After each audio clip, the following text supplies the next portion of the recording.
5 years ago, I moved to South Dakota. It was the first time I'd ever lived completely alone, a move my parents had been pushing for years. I didn't pick a city or some bustling suburb. I chose isolation. I've never been a social person. Crowds drain my energy, and constant noise just overwhelms me. So, finding a small house tucked away in one of the snowiest parts of the state felt like a dream come true.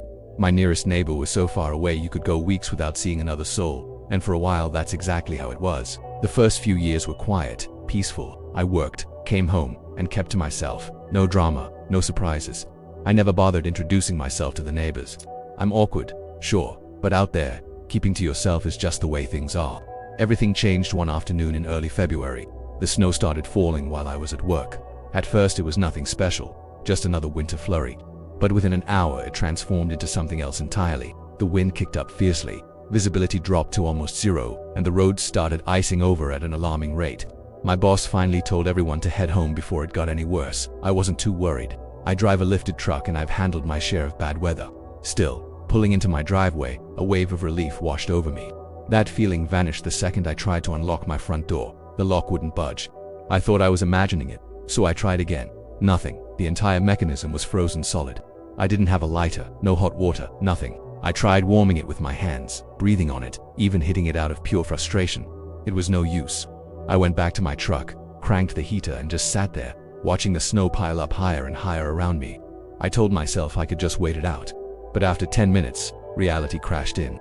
The storm was intensifying. My truck was already sinking into the fresh powder. Driving away was no longer an option. I had no one to call. My parents were hours away, and I didn't know a single neighbor. That's when it hit me. I had only one choice left. I had to walk to the nearest house. The thought of knocking on a stranger's door in the middle of a blizzard filled me with dread. But staying in my truck all night would have been a death sentence. Gas runs out. The cold doesn't care. The closest house was about a quarter-mile walk. By the time I finally reached their porch, my hands were numb and my teeth were chattering uncontrollably. The house itself looked old, worn down, like it hadn't seen an update in decades. I knocked hard. No answer. I was about to give up and turn back when the door flew open so violently it made me jump. A man stood there, maybe 50 years old, with a plain face that was somehow deeply unsettling. He just stared at me for a long moment before introducing himself as Joe. I explained my situation, how my lock was frozen and I was stranded. He nodded slowly, stepped aside, and let me in. The house was warm, and in that moment, that was all that mattered.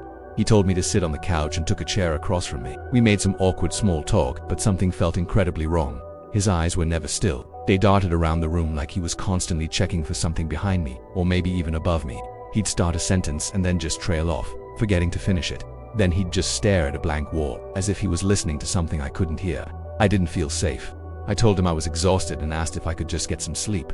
He actually seemed relieved by the suggestion. He turned off the light but didn't leave right away. He just stood there in the doorway, a dark silhouette, watching me.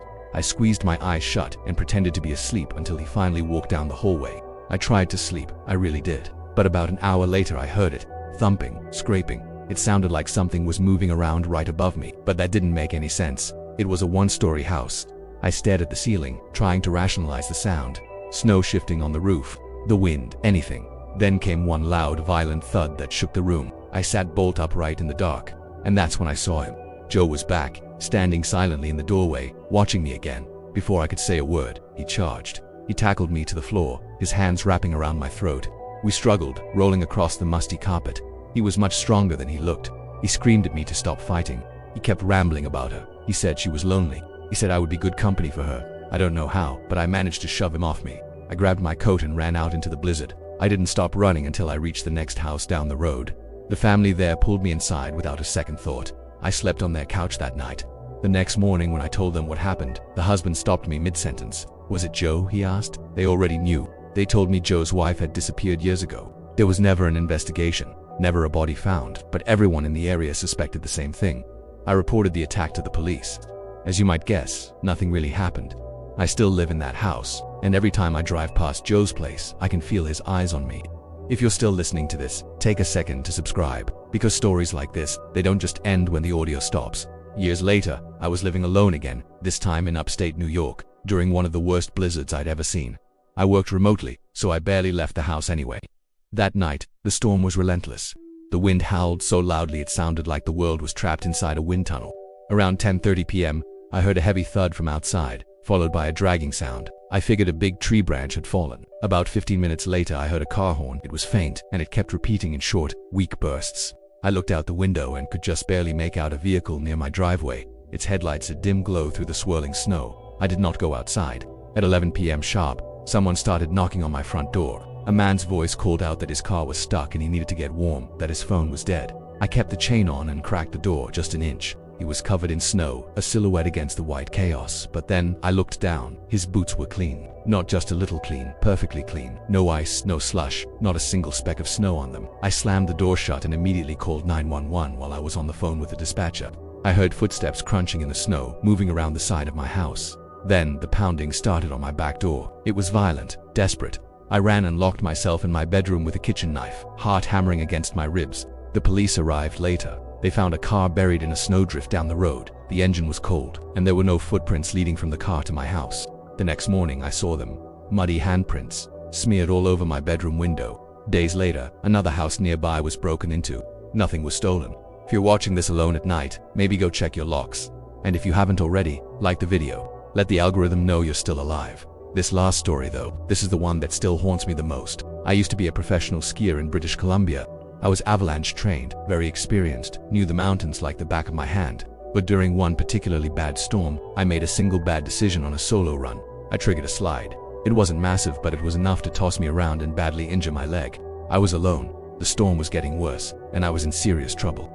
Then, through the snow, I saw another skier. He made his way over to me, helped me up, and supported me as we started the long, painful trek down. He stayed with me for over an hour, half carrying me through the deep snow. At one point, completely exhausted, I closed my eyes for what felt like just 4 or 5 seconds. When I opened them, he was gone, vanished. There were no tracks leading away, nothing, just my own trail and the falling snow. Later, after I was safe, I found an old news article online. It was about a skier who went missing on that exact same mountain a few weeks earlier. His body was never found.